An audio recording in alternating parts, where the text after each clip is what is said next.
Be careful. He's and Scott Higgins, both of them coked up out of their minds.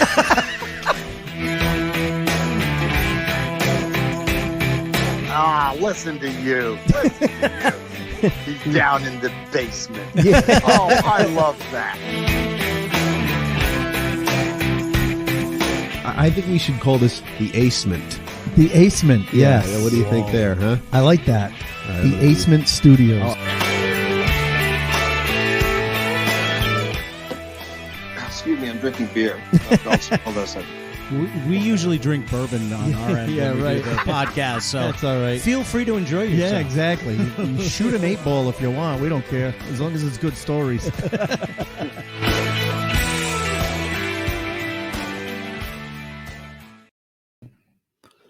Welcome to the Acement, everybody. This is Scott Higgins, and look who's back. And this is Acecito. Yes, back in the Acement. Still pasty white, despite spending a week in Florida. I was going to say, you're Italian. How do you stay pasty white? I don't know. You had good weather, too. Yeah, we had beautiful weather. We had one day where a rain band came through for maybe an hour, and that was it. Did all the Sun alcohol rest of the time. flush the tan from your body? It must have undid any of the sunscreen that we were using. Yeah, I don't know. Absolutely. But we did our best to hold down the fort while you were gone. We had a really, really fun show last week. For those of you that joined us live, we had a good time with our panel discussion. Yeah. Last week we got into some bad gig territory, which is always a fun discussion. I was able to watch a little bit of it and listen a little bit, but I will admit I was at a cigar bar drinking heavily. So I did. We saw a couple of your bit. chats. So I tried to interact, but it was just too loud there anyway, so I couldn't really hear much. No, that's fine. We did miss you though, brother. We did miss you. So thanks. Thanks to all of you that are joining us live tonight. We love having you live here in the Acement. And for those of you that are listening, wherever you've downloaded your podcast, we appreciate that too. If you want to help out the podcast, of course, click that subscribe button and please give us that written 5-star review. That is such a huge help to the podcast. So absolutely helps with the analytics. And honestly, one of the things that's been working really well recently has been, if you're telling a friend, because we can see it in the downloads. Share, we can definitely see it. No, we're constantly growing, constantly trying new things. Being live for you guys Except is a for new one thing. One thing that doesn't change is our Jeffersons. But we added Jefferson's Ocean glasses this week. Someone called us out on using Maker's Mark glasses for our Jefferson's bourbon, so we got some Jefferson's glasses. Actually have Jefferson's. There we go. Ocean glasses. What's her name? Jen. So if Jen's watching, no Maker's Mark and not even regular glasses, Jefferson's Ocean glasses. Yeah, exactly. We're upping our Jefferson's game. It's still delicious. So again, thank you for joining us. And we have an amazing, we're excited every week, but this one is a big one for me. And I know it is for you too. Yeah, absolutely. So we have a guy on that I just love this guy. Worked with him years and years ago. I believe we were in the first or the second Boston Comedy Festival. I don't remember which one it was, but what I do remember was afterwards, I was living in Wakefield, Mass, and he was from Medford, I believe. And we ended up all going out to a restaurant with him and his whole family. I ended up hanging with his family after the show. Cool. And I know you've got a story to tell about my first time on stage, and he happened to be there. And you know what? This guy, you see him all over the place. If you watch Nesson, he's one of the people on Dirty Water TV. He's been a guest on Charlie Moore's show, The Mad Fisherman. Very, very funny guy. Has his own I don't know if it's not really a podcast. It's more of like a web series called Russo on the Road. You see him all over the place, and now he's actually teamed up with a vineyard as well. So we want to welcome to the Behind the Funny Studios, Mr. Dave Russo. So give me 1 second, and I'll figure this shit out. And he's reading a book. Were we too long-winded? You got halfway through a book. It was probably one of the best intros I've ever had. Whether you know it or not, I live in a convent. Do you really? I do. I live in a convent, and today I didn't read my day one day at a time. So today's in mind. Today's reminder: a period of meditation every day is necessary. So spiritual development for spirit. So, anyways, by the way, listen, I'm wearing glasses because I'm old now. And Hello. Welcome to the club, buddy. Welcome to the club. So Ace, I go back with Aces. I mean, I live in a convent, Ace, and when you started doing when I first met you, you were doing, hey, Davey, you were doing the spiritual. The Davey and Goliath. Yeah, absolutely. I still do it. Do they make you watch it at the convent? No, but you know what the funny thing is? So my name's David, and I'd be like, why'd you name? I go, my mother named me David. I don't know why. My dad's name is John. My brother's name is John. My mother's name is John. Why they name me? Yeah, why they name me David? My mother goes, because David beat up Goliath. Yet I've never met anyone named Goliath, but I'm really good with a slingshot. Religious joke. I know. No, dude, I live in a convent right now. 5 years ago, June 15th. Yeah. My parents sold their house, so I obviously had to leave. Yeah. Finally, they got you out. They had to move, right, and sell the house. I got an idea. He'll leave if we leave. Yeah, right. I ended up buying the Shepherd School Program School Malden had a convent where I went to school with in the 84 is when I graduated. Yeah. And no lie, I'm one of 9 owner operated units of the convent, and so I got wicked spiritual. And I try to do jokes like I do. Yeah, I got real spiritual. I want to have you hear things coming out of my windows like, oh God, you can't be so dirty. It's like, it's Catholics like, yeah, I want to see women on their knees praying. But hey, by the way, let's have some Focino Vineyard. Yes, look, he's already plugging. Italy, 1 hour north of Boston, next to Nashua. I went to the dentist today. This side, that side. My dentist's name is Dr. Payne, Stephanie Payne. She just retired, but Dr. Payne, Payne, and I pay extra for that in Vegas, but it's a true story. But I got beat up today. The dentist, they smashed. Yeah. What'd they do? Would they pull teeth or a doctor named Payne? Yeah, right. You just can't make that shit up. Yeah. That's like going to a proctologist named Longfinger. Hey, I'm here all week. Hey, I tell you. Hey. Oh, you know what the funny thing is? So Stephanie, and I say Stephanie Payne, she's just retired, dude. She's our age, guys. Really? In 1990, like I want to go 98, 97, my hometown, Gentle Dental, Stephanie Payne, Payne. And because we're entertainers, this is a true story. I didn't have health insurance, and I got my tooth banged out. And Stephanie Payne, she met me. She just retired, but she met me, and dude, she let me pay like a monthly payment, so I paid it off. Really? And I've been going to it since, and now she's retired, and I'm like, no, I need you again. It's getting expensive, so but anyway, I want to give a shout out because in our industry, when I had no health insurance, this woman helped me out. She helped you out. That's awesome. Huge. And now I tell young entertainers, by the way, AAA, if you have AAA, which I always tell people like us in our industry, if you have AAA, they have Altus Dental. So I've been paying, at the beginning, I was paying $68 a month. Now it's, I think, $56 a month I pay, and I have dental insurance as a supplement through AAA. Altus Dental. I've been telling people that for years because of Stephanie Payne, because she's like, listen, I can only cover you so much. You need to buy some insurance. Yeah, right. Yeah. I need to get a little cheddar here. Come on. I could do a little patch job here and there. She went to school at $100,000 a semester school. And she's like, listen, I can only pay you so much, kid. I get bills too. Oh, yeah, exactly. Well, cheers, man. Cheers. Absolutely. Cheers. So now I noticed on LinkedIn, Dave, that your profile said you're celebrating, 21 years in comedy, or is that not correct? So that was Scotty. How's this sound? You ready for this? Yep. In 24 years. See, that's why I had to ask how long it's been. 24 years. Look at this. Off my wall. He's got props. What is it? I got props. Fuck, that's fuck you. You make me curse in the convent. Is that your first paycheck? What do you do? This is my first paycheck, guys. Is it really? Yeah, it's February 14th and 15th or something like that. 1997, the Comedy Palace in Worcester, dude.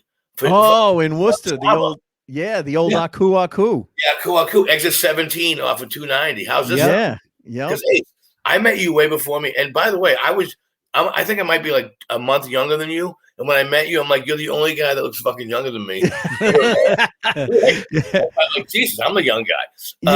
Yeah. So I worked there, and I worked with, you ready for this? Tony V. Yep. And Orny Adams. And Orny Adams. Oh, yeah. shit. Orny Adams was one of the effing Adams. Yeah. Unbelievable. Hilarious. I think the last time I worked with Orny Adams was at the Aku Aku in Worcester. Yep. Well, Dave, funny you bring up the Comedy Palace, because my first time on stage at an actual comedy club was Cal Verducci brought me to the Comedy Palace in North Andover on a Sunday night showcase and lied to Ronnie and told him that I was an out-of-town comic in town looking to do a spot. And Ronnie let me get up and said I could do 7 minutes. And Larry Miles was hosting. You were doing a spot that night, and Cal introduced me to you. And you chatted with me for a minute, and Cal actually told you, "Hey, we totally lied to Ronnie. This is his first time on stage." And you're like, "Oh, that's so cool." So I go up there, and I'm supposed to do 7, but it's my first time on stage, so I blasted through my material in like 4 minutes, and I'm up there like looking around for Larry to come, back and take the mic, and he's nowhere to be seen.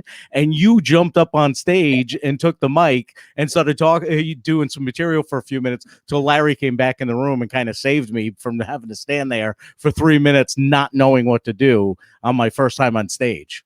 Can I tell you something? I somewhat remember that, because when I heard you at the intro, Scotty, when you said I was in the first part, first of all, let's give a shout out to Cal F. and Fiducci for hooking you up and lying like a champion. Yeah, absolutely. Yeah. Right. He's Jersey now, and he used to get shit, dude. Cal used to get shit because his voices and the Miss Piggy and all that shit. Oh, yeah. As someone who does a Robert De Niro impression, all right, I can't be calling out dudes, and he used to kill it, and fuck that. But so that's awesome. I vaguely remember that thing, but back then, that's the bravado that we had at the Comedy Palace. That was like our crew. So he had enough balls to lie. He had enough balls to tell me that he knew I would not back him up. Right. And then somehow we fucking got the guy from Connecticut off stage who fucking couldn't handle fucking more than 4 minutes. There was 9 people in the audience. I did my set. I don't even know if they laughed or not, because you're not thinking of any of that night. Nope. And I look to the side when I go, thanks everybody. And I look to the side, and Larry's nowhere to be seen. And I must have had that oh shit look on my face. And you were sitting at the end over to my right, and you just hopped right up and came on stage. And I was like, thank God. Yep. And then you came over and talked to me afterwards, and were like, not bad for your first time. Keep at it. Keep going. And I kept at it, obviously, ever since. So. Well, you know what? That kind of makes me feel good, because, like I said, I vaguely remember doing something like that, because every once in a while, that was like the fun. Ace will tell you more, though. Ace did it before I did. Like, he was involved. Like, when I did stand-up comedy, there might have been 6 shows a week. Yeah. Hey, you have about 20 shows. Oh, yeah. You used to be able to. You used to run all over the place. Absolutely. You used to double up every Friday night, every Saturday night. Wednesdays, there'd be 2 or 3 shows going on. It was crazy when I started in 89. Because when did you start, Dave? Wow, 89, bro. Yeah. Wow. My first time was, you ready for this? 84 months later. That's right. I'm pretty good. Wow. I guess so. You just Rain Man that shit. Yeah, right. I've been drinking. Focino Vineyard, Hollis, New Hampshire. Taste of Italy, 1 hour north of Boston. The shit's good. Tonight's podcast is brought to you by Fulcino Vineyard, 1 hour north of Boston in Nashua. But I'm telling you right now, I forget what the hell we were talking about. When did you start? When you said 97? How's this sound? So August, I want to go. Dude, this is weird. Now I'm thinking about this. So I lost my virginity in August of 86, right? Okay. And I did my first stand-up comedy ever at the Vault. John Dave was the host in August of 96. But I lost my virginity in 86. I lost my comedy virginity in 96. 96. And then in February of 97, I got paid for the first time ever with Tony and Orny. And it took a year later after that before I got paid again. And then somehow it clicked. It clicked. Somehow I had like a good 10 minutes. It was OCD. It was, I learned one thing that, what was from a sports program with the wrestling background, like my wrestling coach, like master the basics. So I would do a double leg takedown and a high crotch 1,000 times a day. So when I went to like a match, it was natural. Yeah. And so I had a great 10 minutes. I remember when I won the Boston Comedy Festival in 2000, people were like, yeah, he's got a great 10 minutes. F him. Like, they were so right. I only had right. They were, and I'm like, don't beat me up, dude. I just had a tight F in 10 minutes, dude. I was so like, ding, ding, ding, ding, ding. Because I came from a sports background and repetition. Right. I caught more shit for being like mentally challenged. It's just my mentally autism, and you're making fun of me. And like right now in our industry, like that's what we don't poke fun of, people that are different. Right. Bobby Kelly to this day, whenever he sees me, he laughs. He goes, the first time I met you, you were doing fucking calisthenics before you went on stage for 5 minutes. Yeah. Fucking doing sit-ups. Fucking crazy, dude. So I laugh at myself when I think about it. So the year that you won in 2000, because I'm trying to think. I think that's when I was living in Wakefield. Was that the year after the festival? I just remember going to a restaurant, some pizza place in Medford with your whole family. And you were like, Ace, what are you doing? What are you doing after the show? And I'm like, I got no plans. Why? And we ended up coming out with you and your family. I met your whole family that night. I want to say that was the reason why I want to say that was, I know for a fact it wasn't the first year, Ace. It wasn't. Okay. April of 2000. It was in downtown. It was near my place. Okay. So Nick's Comedy Stop. Yeah. And you could walk through the Nick's Comedy Store. What do they call that? Where Remington's was. Oh, the vault? The alley. Oh, the alley. Yeah. And then they had that restaurant there. And the 2000 when I won it, it was kind of like, dude, I won it. And then my girlfriend who I was dating from Pennsylvania went home, and I was alone in Boston. Like, nothing happened. Yep. It was the next year and then after that, I was ex. What do they call that? I was never allowed again, ever. Oh, we need another podcast for that episode. Yeah. You never allowed to go. Nothing warranted, no malintent, no malice. Yeah. Whatever that thing is, like, just sometimes God protects the stupid. I've had so much great success for this business by knowing nothing.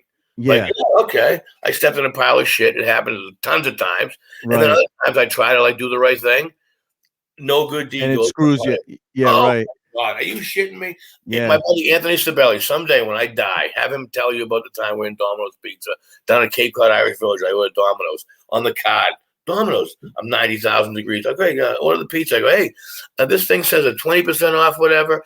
So according to me, it's $15 for the pizza. Yeah. I leave $25 with the guy and go, hey, I'll leave that there. I get a call. You cheap prick, it costs $25 total. I go, whoa. I thought I gave the guy $10.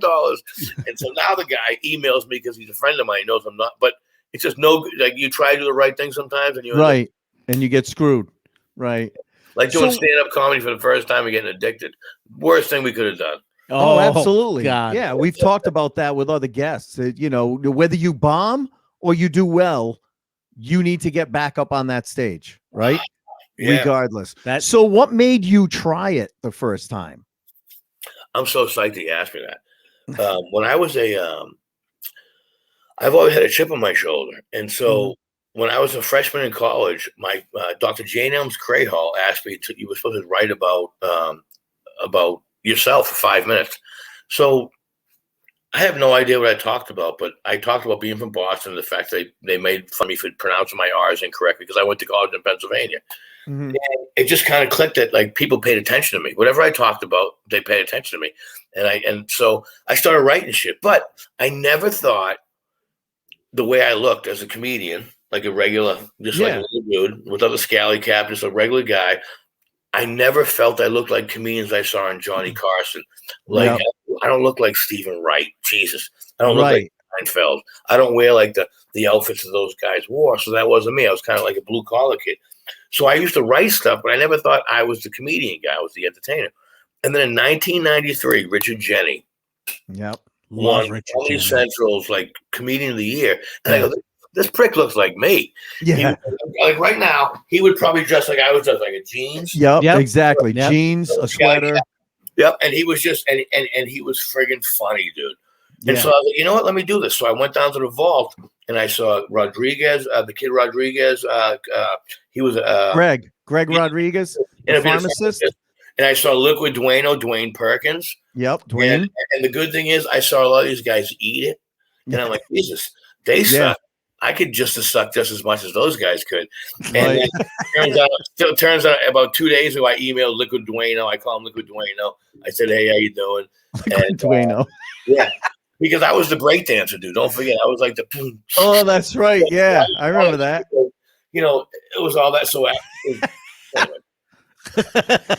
Yeah, we had Dwayne on earlier this year. We actually had Dwayne I on. wish we would have known about Liquid Dueno before we had Dwayne on. I tell you what, I want to say he'd like he would do his like yeah. And he would know. I'm gonna take this pride. with so Dwayne did, I want to say Conan, and he didn't know what to wear. What he didn't know what to wear. The biggest pride I ever took. He goes, Bruce, I should have asked you like with this shirt or that. Like he gave me some type of like props. I used to wear like cool shirts, dude. I'm like, I had a sister. I'm like the gayest straight guy with the fashion. Like, yeah, right. Yeah, I got my own. I live in a convent. A gay straight guy that lives in a convent. Yeah, right. If there's not a story there, I don't know where there's one. Yeah. You know what? There's a couple things going on. Yeah.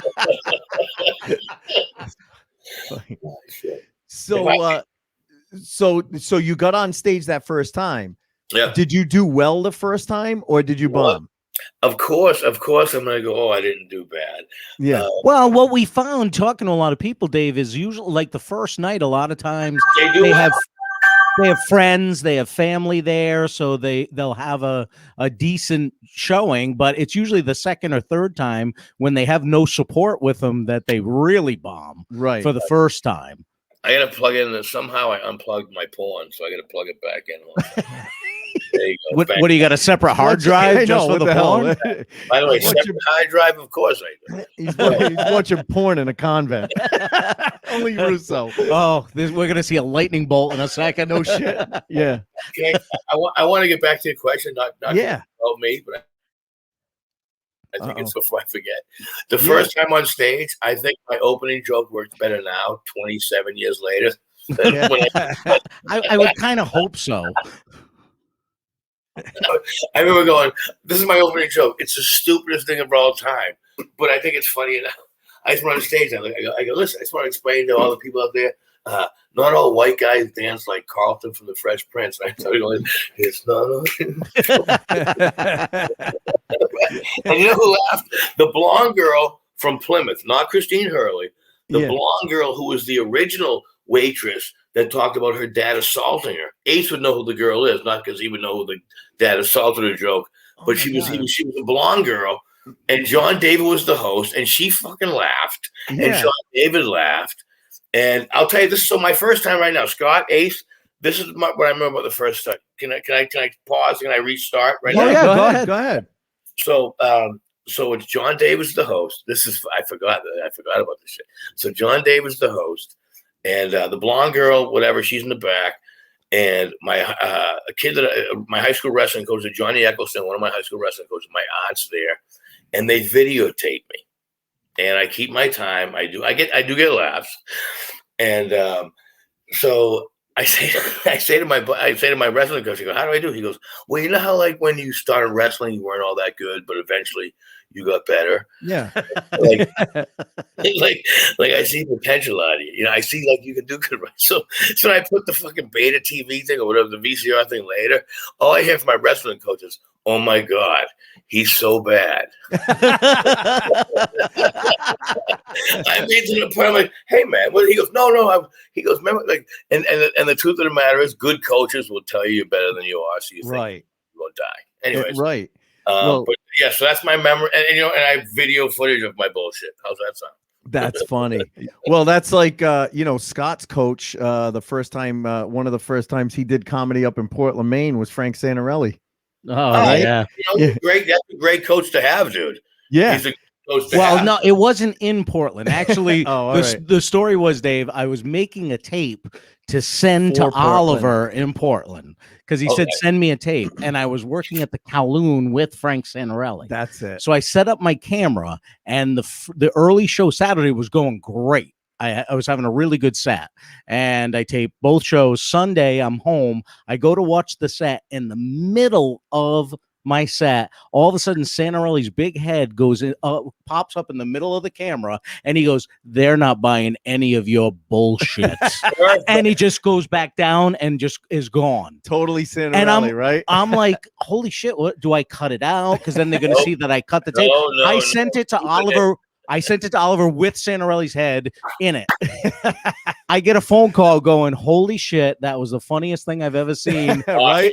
He goes, if Santarelli he goes, Santarelli must like you if he did that to you. Yeah, we'll book you. And I got in.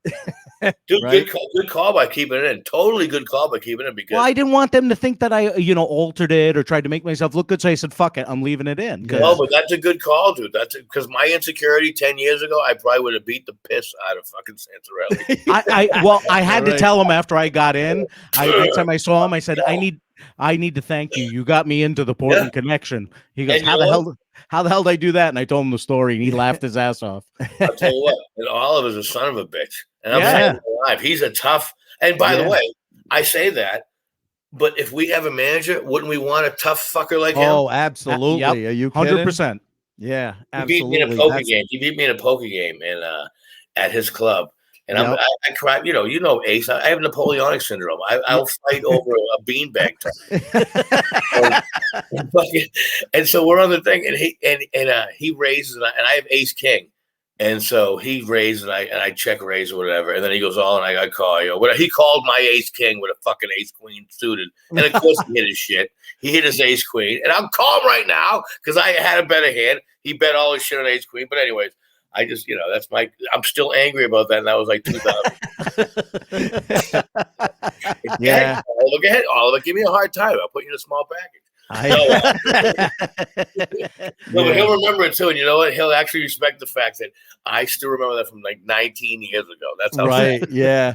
I know. I never played poker. I never got into that. I never was a poker player. So I never got into those poker games, but I've heard some legendary stories from like PJ Thibodeau and Jimmy Dunn about the poker games. Yeah. Well, you know what? They probably all hate me because they're all sober and I'll get hammered and fucking try to gamble. And then when I lose, I'm like Phil Hellmuth, you made a bad call. And another bad. I think I said to Oliver, another bad player gets lucky. That's why I haven't been booked there since they closed it. Yeah. Anyway. Great line. None of us have, right?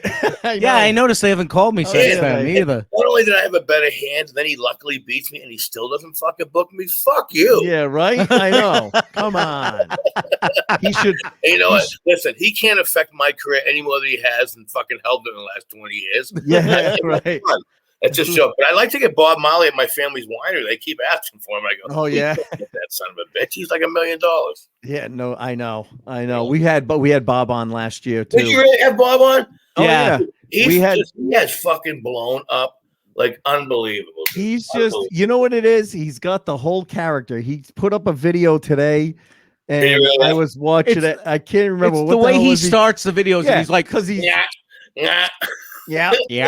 I don't mean to sound like a dink, but and then he laughs at himself. Yeah, that's what kills me. What he was doing, he was doing one in a grocery store, and he was trying not to be too loud. And someone walks by, and he starts laughing. Yeah, he laughs at himself. That's what makes it so funny. But, but he breaks the fourth wall. Oh, absolutely, which is awesome.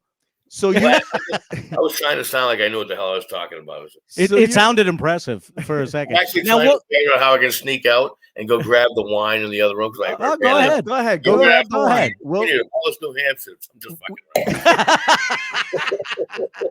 fucking we'll go ahead. Go grab the bottle. Bring it back. Yeah, bring the bottle and show the bottle. We'll talk. We doing a commercial? Ourselves. Yeah. We'll do a quick commercial break for Jefferson's bourbon. I don't think we've ever done a commercial. An actual commercial. The bourbon that keeps on giving. That's right. And it's given tonight. So this is with our lovely ocean glasses. So as you could tell, Dave, this is one of those guests where we don't have to say much. Dave just takes off and goes. But I want to find out, but I started to try and ask him because he said that he has a sister, but I wanted to find out what other, if he had any other siblings. I think he just has that sister. You can keep trying. Yeah, I'm going to try. All right, here he is.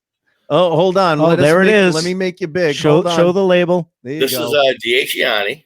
Okay. It's a 10-year anniversary. from Focino Vineyard. Now they have a couple of. Is that 1 hour north of Boston?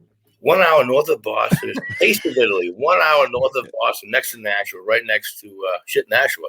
Exit 6 off of Route 3 North. I'll teach you a little. Okay. A little trick. Yep. All right. Boom, like a champion. Wow. It's a pain in the ass. Sometimes you get a paper cut. Yeah. Oh. Now what I want wrong.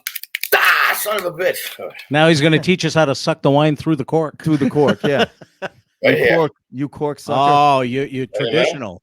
By the way, I'm a sommelier. So this wine right here, the DH9, is a 10-year anniversary wine. What they do is they have certain wines that are anniversary, like the Mirabella, some of the signature wines, Mirabella, Zinfandel. Yep. Montepulciano, Sangiovese. What they'll do is at the bottom of the barrel, the grapes will be all at the bottom. You can't squeeze anymore. What they do is they grab all the best of the bottom, group it together, squeeze the shit out of it, and they put it in this anniversary bottle. And I tell you what, man, this stuff will delicious. It'll put lead in your pencil if you're single. Oh yeah.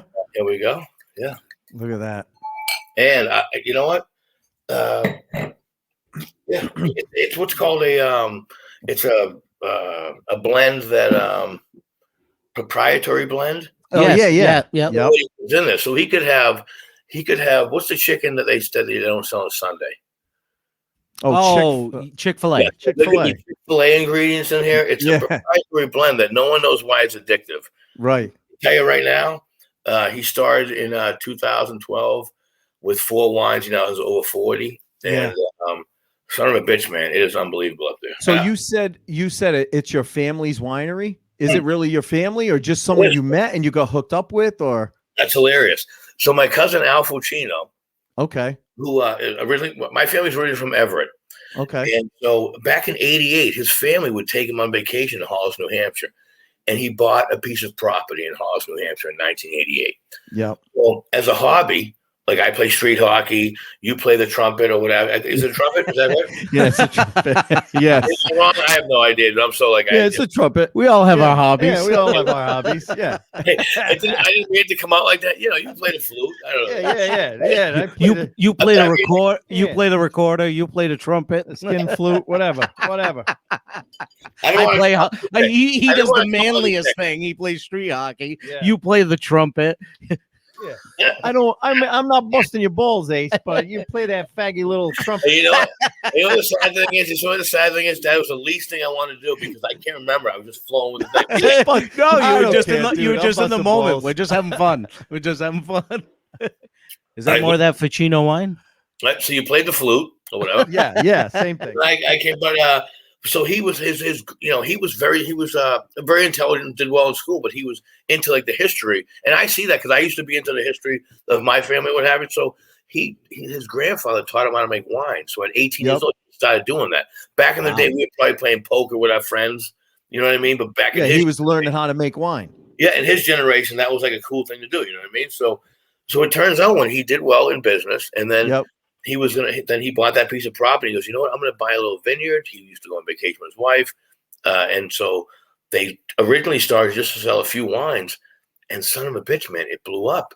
He started with 4 wines. Now he has over 40. Now they have wine tastings. Now they have gazebos and igloos in the winter. Mm-hmm. And so I kind of lucked out because he had done a family email in 2010 or 11 about hey, I'm retiring. I'm 50 years old. I'm going to start making a winery. Anyone who helps me dig, come in. I'll give you a case of wine for free. So I thought it was the way he presented it in the family email, because we always did family vacations at his house once a year, family reunions. Yep. I go, son of a bitch, dude. I'm telling you right now, guys, dude. Hey Scott, I go, son of a bitch. This fucker's going to do it. Yeah. And I go, I believe in him. Yeah. Dude, I was drinking. And so at the time I was the TV, like I'm not drinking right now, but at the time I was like, and I would go, I was a TV guy. I was on TV at the time, and I drove there.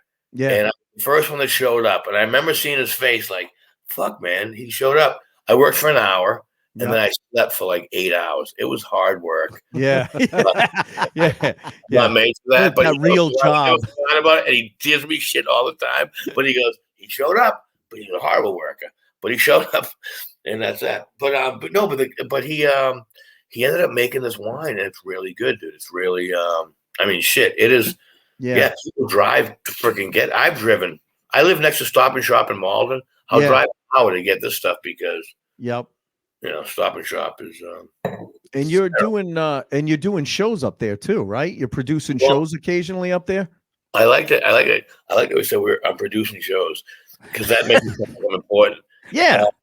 Well, you know, you're kind of a big deal. Well, when he started doing the thing, he would have like annual anniversary shows. So like in 08 or I'm sorry, 12 or 13 or something like that, I did like a New Year's Eve show with them. Yep. And then, once a year we did me and Santarelli speak with friends. It's Italian winery. Right. Of course. I had and then when the pandemic thing happened, it turned out because he had the space, and he's a fan of Lenny because he grew up in that area, the same age as Lenny. So we got Lenny, then you get to Hurley. Yep. So I was kind of like the opening guy for all these guys, which as we all know, it sucks to open. It's like, how about the shows about Dave Russo? Right. Yeah. How about the guy that dug for an hour and slept for 8? Come on. Right. So so it's starting to get more prevalent with the bringing of the comedy, but it was very much wishy. It was like it was starting to go, and then COVID happened, and then we could do here, there, and there. We did outside shows, and who the fuck wants to do an outside show? Let's be honest. Unless you need to pay your cable bill, which I had to. You know what though? I gotta say, last summer we had a couple of good outside shows. Yeah. Well, I think also the timing was right for him because of the pandemic. Without the pandemic, I don't think people were as excited about outside shows. Right. But I think that once they hadn't been to any live entertainment for a while, they were a little more into it, a little more forgiving. Too. Right. But. Well, the outside shows, I don't want to cut you off on that one. Yeah. For the first time, I think, in 20 years of doing comedy, this past year, I have to agree with you. They were actually decent. Yeah. Listen, how many times have we suck with the outside shows? Like, we've talked about it. We're like 5 years ago, if someone said, hey, we're going to do a show on a platform stage in a parking lot, and people are going to be in their cars or outside of their cars, like a drive-in style, we'd be like, no fucking way. And now you're like, yeah, that sounds like fun. Let's do it. I tell you, I hated. Well, I don't like to say the word hate. I disliked greatly. And speaking of Bob Marley, who I'm a fan of, he did like 8 sold out shows with the cars. Cars.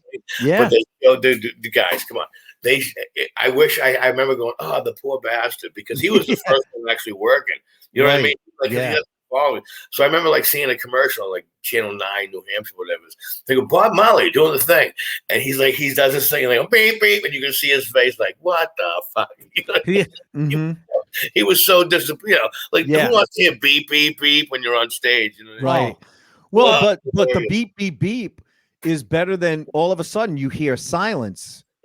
And you're like, all right, are you guys enjoying yourself? Are you having fun? And then all of a sudden they start beeping, and that's when you know that you're doing a good job. Dave, have you done any online shows?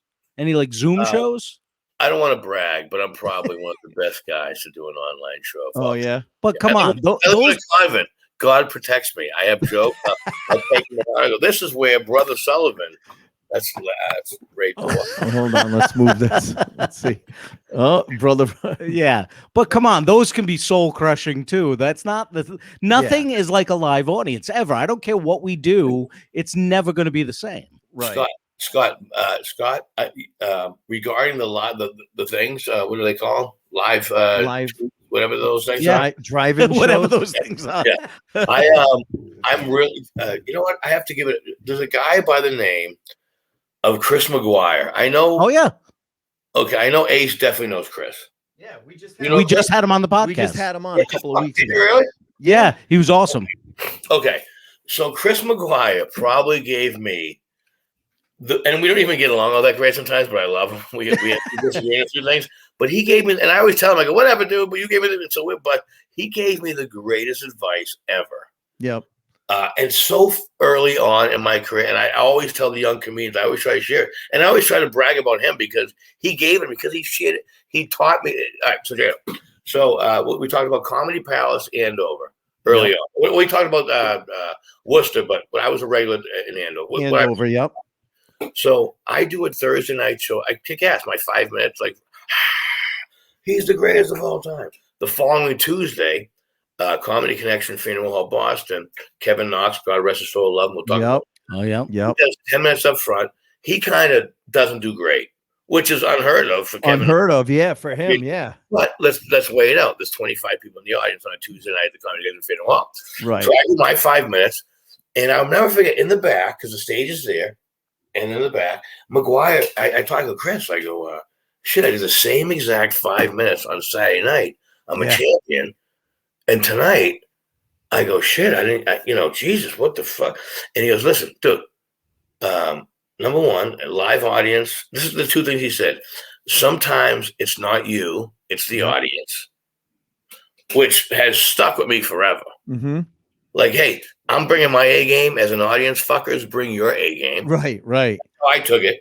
But he also explained to me, and this is where the don't chase the high thing came out. Wicked important. I think it's the best thing I ever learned in this business. He goes, dude, you were Saturday night, Thursday night, whatever. It was a sold-out show. You're in North Andover. Easy crowd, obviously. Right. Now you're in Faneuil Hall with a room that holds 500. Now you get 25 people in there. Noxie had a hard time meeting it. You're not going to do the same thing. So sometimes it's you. Sometimes it's the audience. And sometimes it's the fucking atmosphere. Right. So absolutely. Chase the high. And you know what? I've eaten it. I put it this way. I always say, why do I always eat it when it's important? Yet 99.9% of the time. Yeah. Oh, yeah. Superhero. And you know what? I've never had that whole mental thing of like when I get off stage, if I eat it, whatever. Some days because of Chris McGuire, seriously, dude, from like 1998. I've never forgotten. And he and we've had some arguments via the keyboard during this whole everything. But I love him to death. I love him to death, and I respect him totally. And that right there, whether not or not, that shit has carried me around huge. And I share that with every young kid because they ain't us all the time. We're awesome, by the way. It's the fucking audience. Fuck them. Yep. Yeah. Well, you know what? I've said it before. I've talked about people when people would start shitting on Dane, Dane Cook. And I'm like, you got to understand, Dane has never changed what he does. Dane jumped around on the stage. Like people are like, oh, he's jumping all over the stage at Madison Square Garden. I'm like, yeah, guess what? He used to do that on a Wednesday night at fucking the Comedy Connection in Faneuil Hall that fit 500 people. He still put that much energy into his performance even back then. It doesn't matter. He didn't change. He's doing the same thing he always did. I'm after Dane. I'm so far after Dane is the fact the first time I ever saw Dane Cook do comedy, I was at that bar next to the Comedy Palace in Andover, that hotel. Oh yeah. And he was doing Letterman. He did Letterman. And he did Crichton, that whole thing. Yeah. That was the first time I saw, and that's the first time I heard his name. And by the way, he killed. No, of course. Yeah. And about a couple of years later, I got to open for him at UNH. Yep. And I told him, because earlier that, dude, this is typical comedy, typical why I'm not famous or any of us are famous. I'm at the comedy strip doing an audition in New York City, and this girl, Amy Dow, who I love to death, who's engaged now, when I just got married, goes, "Hey, no one's home at my house. Why don't you come over?" I fucking drove home from the comic strip in New York City to get pussy. Lynn. Oh yeah, to Lynn, Massachusetts. I knew what he was going to say, and I was thinking I would have done the same thing. Dude, check this out. Not only did I do well in the audition to comic strip, I get pulled over on Route 20, right outside of wherever you get the Pike for 80. Oh yeah. And Auburn. So, it begins with an S. Wherever it begins with an S. Sturbridge. Yeah, Sturbridge area. Sturbridge. Yeah. So the cop pulls me over, and I tell him the truth. I go, dude, I got calls from a chick. I'm driving the 20 to get because I'm pro blue. So I was just honest, fucking, you know what I mean? Yeah, right. He goes, "You did comedy." He goes, "I went to Arlington Catholic." I go, Arlington High School. I go, "Dane Cook's from there, right?" He goes, "Yeah." He goes, "You know Dane Cook?" And I said, "You know what? I know of him." I told him exactly what I told you the first time I saw him. But I know he's kicking ass. So I love him. So this is how much of a nosy prick I am. Because I graduated Malden High School in '88. And remember back in the day, you didn't want to tell people how old you were. Because back then I was like 12 and I was fucking 92. So I go, what year did you graduate? He goes, 89. So I go, fucker. Dane Cook graduated 89. I graduated 80. I'm older than him. He's already famous. I'm getting pulled over by a cop, getting the fucking out of a ticket. So now he's younger than me. Yeah, right. 3 weeks later. So this is why people don't like him. I don't know him that well. Yeah. People aren't fans of him. And I'm a positive person. Like, if you do good, fucking God, good for you. Yeah. How the fuck do you do it? So 2 weeks later, I'm opening for him at UNH, and I say to him, Dane, fucking you helped me get out of a ticket. Like, and he was like, oh, that's great. Your green room's over there, my green room's over there. I go, you fucking blew me off, you fucking. That's awesome. And how's this sound? So now, Ace, I'm a competitive prick. Yeah. I went up there and I opened for him, and I fucking hit my best 50. You wanted to pull, you wanted to push. To rip it. He walked in a second after me. It's like, how about we commit a felony? The fucking crowd fuck it.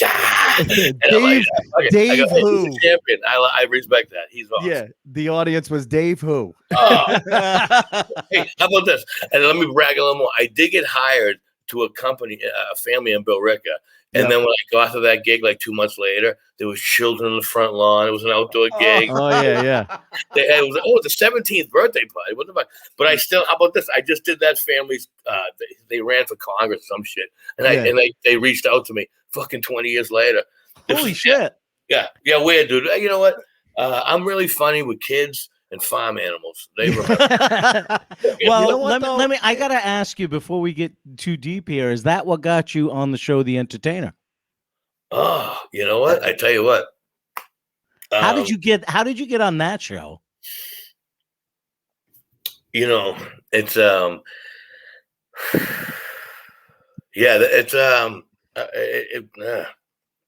it's gonna be. I want to say a higher power. The time. I mean, it was. I was giving up on the entertainment business. Yeah. I was at 9/11.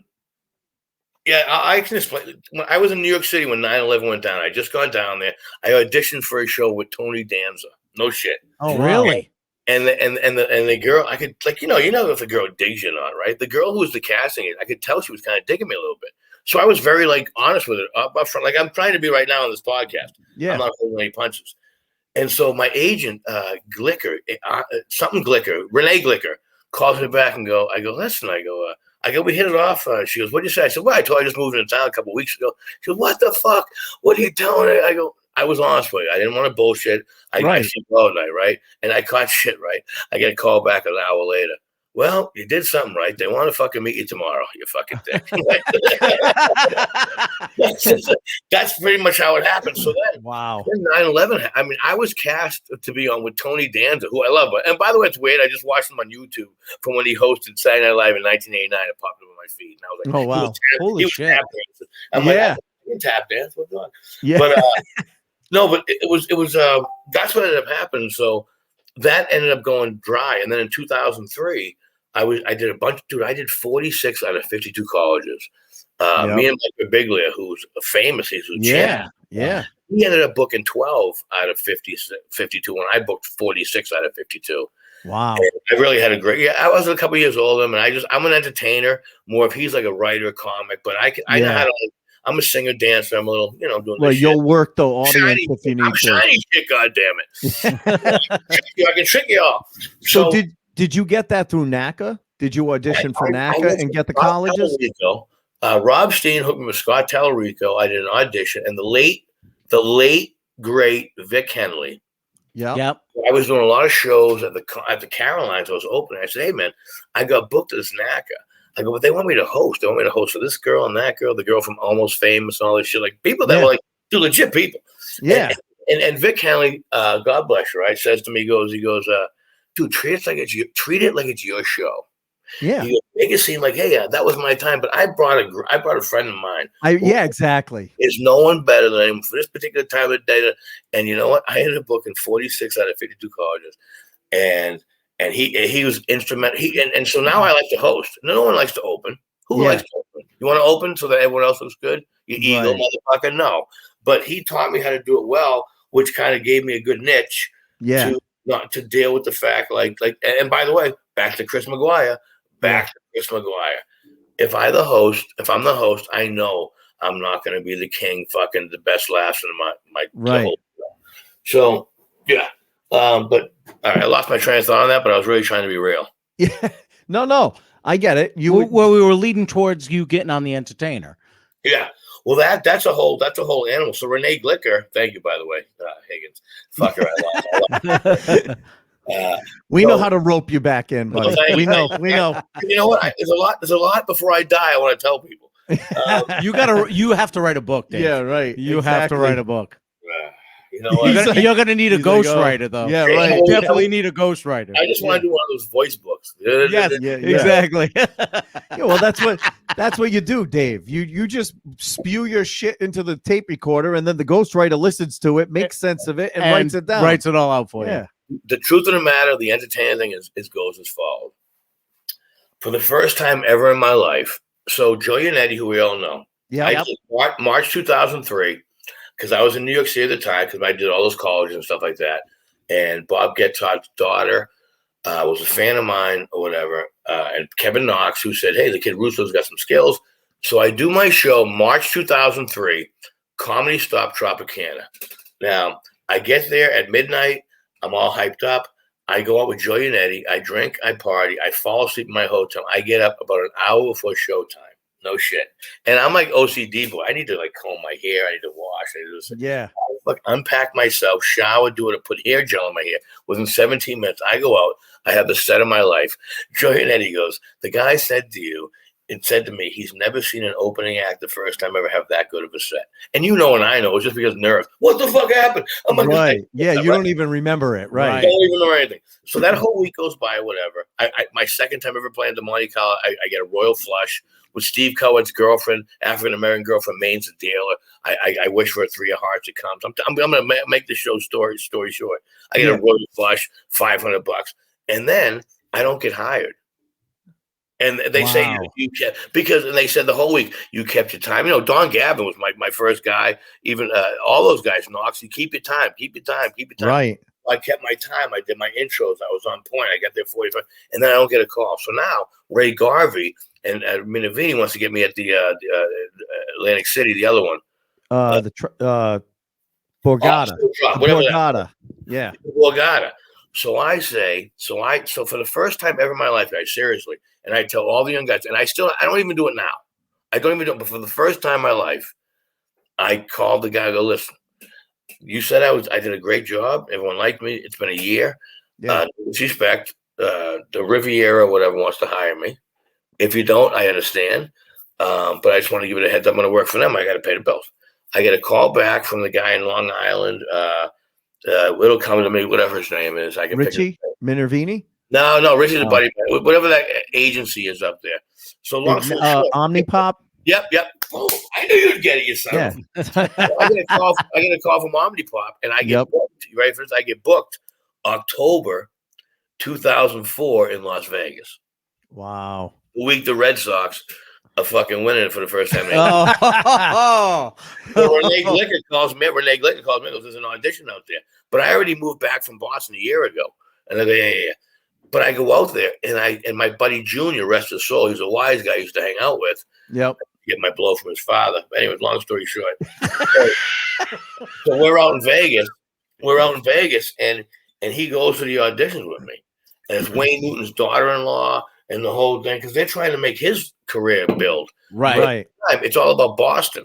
So I do the audition, and I'm doing stuff like it's his goddaughter, it's his 14-year-old daughter's name. Like, what's your name? Stacy. It's like I don't know, Cheryl. No kidding, that's my dad's name. I'm doing like stupid little things. Yeah, right. And I'm doing this because I'm fucking hammered from drinking all night in Vegas. And doing these auditions, not giving up. Till I actually gave up on the business. I'm like, this is bullshit. Right. Well, all I know is I get called back the second day in Vegas, and I'm with him. He's going to go to the audition. Now I'm hanging out with like late night people I shouldn't be hanging out with, middle of the night. And I go to bed at 9 and I do the audition. And there's this guy who's somewhat, how do you say in this day and world? He was attracted to men.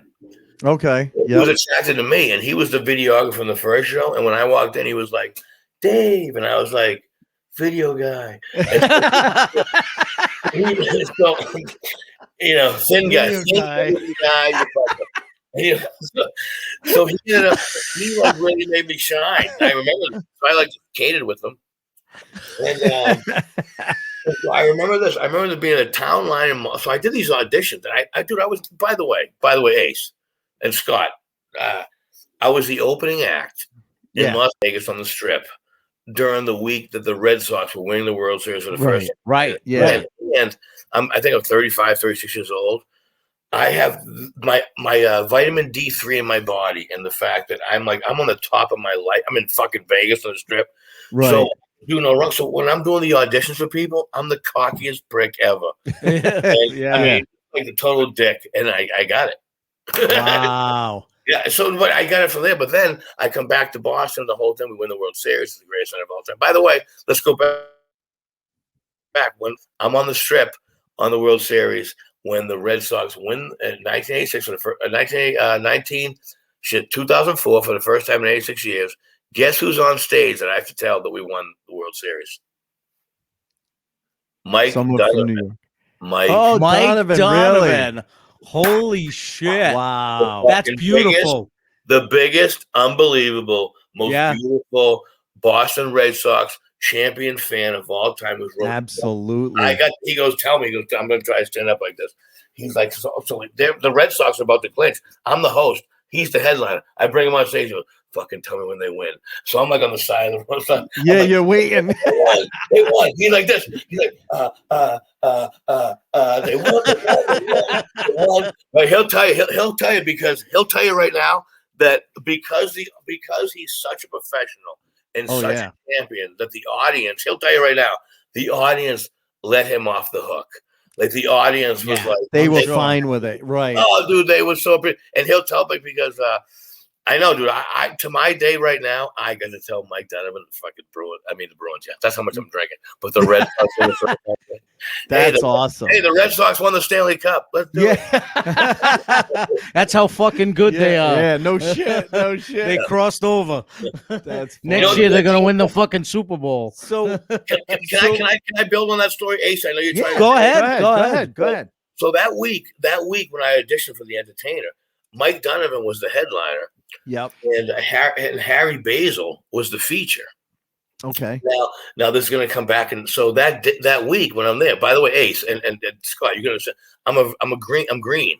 I'm trying. This is my first time, my second time in Vegas. The first time I was there, it took me a year, so I'm trying to be friendly with Mike Donovan and the other guy.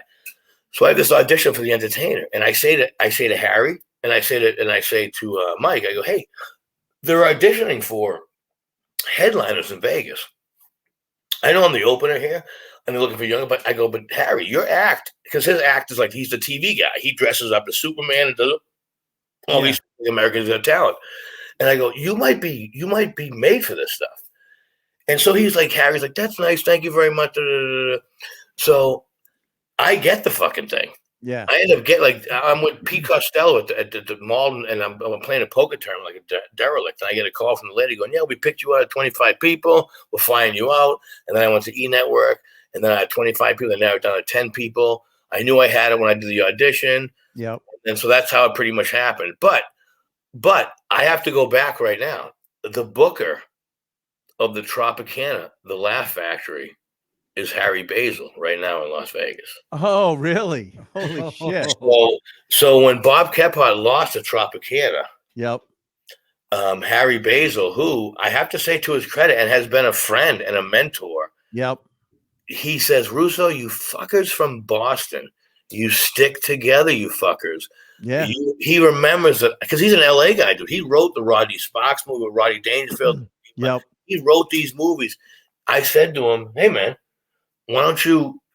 It might not be for me. It kind of seemed like I saw your act. It might be good for you. Right. Like I was like, hey, hey, did you know about this? So this fucker. Then when he got the gig, that's why I work there now. Yeah, he was impressed with your loyalty because that's what New England. Yeah, well, that's kind of New England in itself. We're all loyal to each other. You know what I mean? It's very loyal. No, what I was going to ask you was, obviously The Entertainer was a big thing. You've done, Comics Come Home.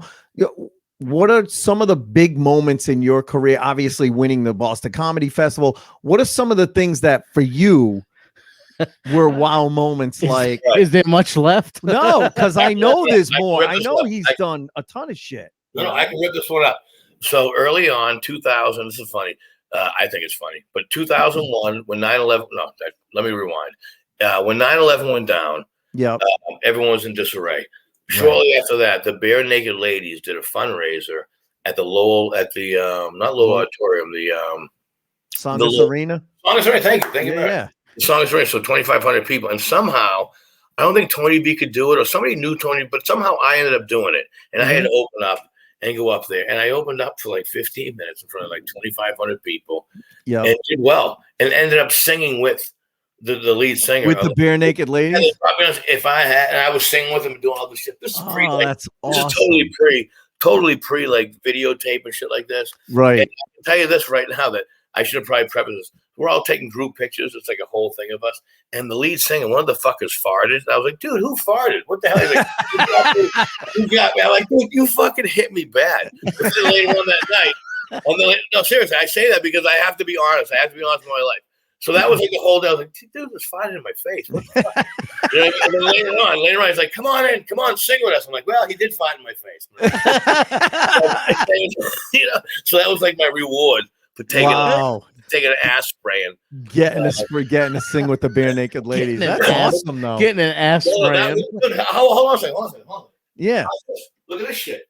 This is the thing right here. I'm in my man town. This is the thing. This is the award I got right there. Wow. You read that? Yep. Did it say it?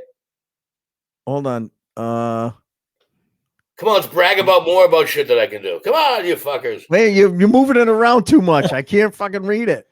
Hold on. Mass 911 benefit concert. That's awesome. Yeah, and that's the Bare Naked Ladies one. So this is like that's why I like Burgundy.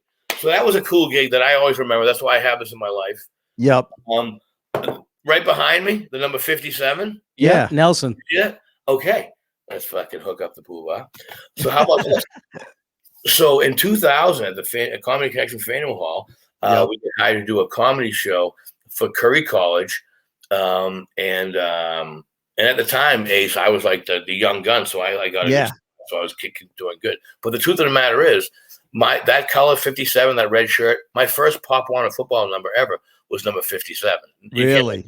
Yeah, I mean that's why I believe in the universe and God and all that stuff. So it was number 57. So my joke that night was, I go, you're not gonna believe it, because I'm honest. My first number was ever 57. I remember because I'm a big fan. I go, number 14 was Steve Grogan. Number 4, Andre Tipp was 89. I remember going 57. Who the fuck is Steve Nelson? Right?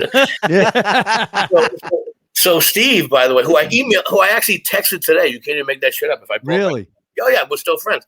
He mails me the fucker. He mails me the shirt to my house, and I've tried to wear it on the Halloween. It's still too big. It's like that big. That's how big. Yeah, right. Yeah, but we've been friends ever since. He mailed me that shirt, and so that's the number one shirt I put on my wall of madness. And I get Bork, and I get Ray, and I get some other.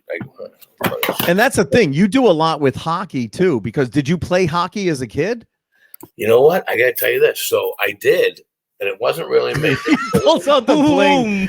Boom. Funny you should. Bam. By the way, I say that because I show the thing. I was like, do you really want to fight a hockey player? I carry a mouthpiece with me when I get angry. So here's the story. Ready for this? By the way, these little things right here. This right here, the tickets when Rick Middleton got his number. It's going to be the 29th of November, if I'm not mistaken. Boom, champion. And when he got his number, retired, which is right here. And I'll tell you a little story about this. That's Rick right there. Holy shit. So check this out. My Uncle Nicky, who I met when I was 5 years old, my Uncle Nicky, he won in a fucking poker game in the North End. He won 6 season Bruins tickets, Section 1, Row 12. We've had them for over 70 years. Wow. Holy shit. 70 years. By the way, right now, I'm getting called. I'm getting called by an attorney right now, and I have no idea why an attorney is calling. Listen, if you need to take the call. Tickets with something security. Yeah, right. If you need to take the call, let us No, know. no, We'll do another commercial for Jefferson's. I have anxiety right now. Yeah, you're the first and only guest we've ever had where we had to take a commercial break. It's perfect, which is though. fine. It's That's fine. perfect, though. It's Dave's world. Yeah, right. Exactly. Well, that's because tonight's podcast is brought to you by Jefferson's Whiskey and Fulcino Vineyards, 1 hour north of Boston. Next to Nashua. Next to Nashua in Hollis, New Hampshire. You got to let them know they got a lot of free advertising. Yeah, right. Well, I tell you what, we're That's definitely awesome. going to share this. I enjoy doing the podcast now. At the beginning, I didn't so much because let's be honest, guys. We let us know. I try not to. I trust you. I trust both of you. Aceto, is his name ends in a vowel. Higgins, not so much. You know what I mean? So that one, Yeah. the Higgins guy could be Irish. I don't know. Yeah, I get it. No, you know what? One of the things we've actually prided ourselves on, and we joke about it all the time because we'll be talking and someone will say, "Oh, that'll get edited out, right?" And I go, "No, Scott doesn't edit. He says he edits, but you'll hear this conversation of us talking about him not editing stuff out on the actual podcast." But you know what? It's actually worked for us, Dave, because there have been a couple of people who have done other podcasts, and we won't mention names, Right. but where they said, you know what? I didn't like doing podcasts because I would say stuff and it would be taken out of context. And the way it was edited together, it sounded totally different than what I meant. Yeah, people change the context of the story through editing. And I don't want to do that. I want our guests to trust that whatever they want to tell for their story is going to be in their words. And we've actually had shout outs by those people who said, you know what? I trust you guys. I know you guys aren't going to mess with what I'm saying. And we started the whole podcast with his 1 day at a time quote. Right. So exactly. we can't change that. What's your 1 day because you know what? So I was, like I said, I was insecure a few years back about doing stuff, especially with and I'm like, you know what? I have nothing to hide. Right. And it's kind of, you said it. You just want to be truthful. Yeah, I really do because I think, and Ace, I'm sure, and Scott, I'm sure with you as well. And I definitely know on a couple of occasions, even recently in my industry, I've crossed paths with other comedians, and I'm like, shit, I came off too cocky. I was trying to be friendly. I was trying to be nice. I came off too much of a know-it-all. And I think I'm like one of the firm believers, like we're all running the same race. I don't want to pick up anybody, and especially if I can ever lift anyone up. I don't care like who you are. I'll lift you up because I like happiness and I don't like sadness. Fuck. Yeah, exactly. No. And we're both the same way, Dave. We're both the same way. You know, we talk about Dane Cook all the time because it's amazing the haters that he's developed over the years, and we celebrate the guy's success because the guy worked his ass off to get where he is. You know, we look at other guys in the local scene. You know, I've seen nothing but you work your ass off. You came to the theater show that I produced there at the Bradley Playhouse that night. I had him, Carolyn Plummer, Johnny Peasy, and Tony V. Did you have Jackie? Did you have Jackie Walsh that night? Was that with Lenny? No, not that night. But I had you, Carolyn Plummer, Johnny Peasy, and Tony V. And it was like it doesn't matter who goes first, second, third, or fourth. It's just a killer lineup, right? Absolutely. And they all came out and just delivered a kick-ass show. And I love having people that I feel are my friends and people that I would pay to go see as a show on that show, and everybody delivered. And it's the same thing. It's like I'm not trying to have people that that I don't think will do as well as me or anything like that. Right. I don't even care if I do any material. I just want to put on a great show, and that's why I have people like yourself on it. Right. It's a celebration of comedy. It's one of those things where right now, because we've been doing comedy so long, do you really want to have a rookie or like? I think first impressions on a show are like the exactly. I mean, the biggest thing, Dick Doherty, and no disrespect to him because I think he's getting a little older, he would have a kid who would seat you and has only been doing comedy 2 or 3 weeks to start the show. Right. I disagree. I think you hide those people in the middle. your first guy, like John David was the host of my first comedy show ever for the open mic night. And I'm like, you know what? He was perfect. Yeah. He was perfect because I was a rookie. I didn't know. And he kept the show going along. Yep. And to go back to what you guys were saying right there, I love the fact that you guys want positivity out of comedy, because you know what? Comedy's awesome. And we all are here for a reason.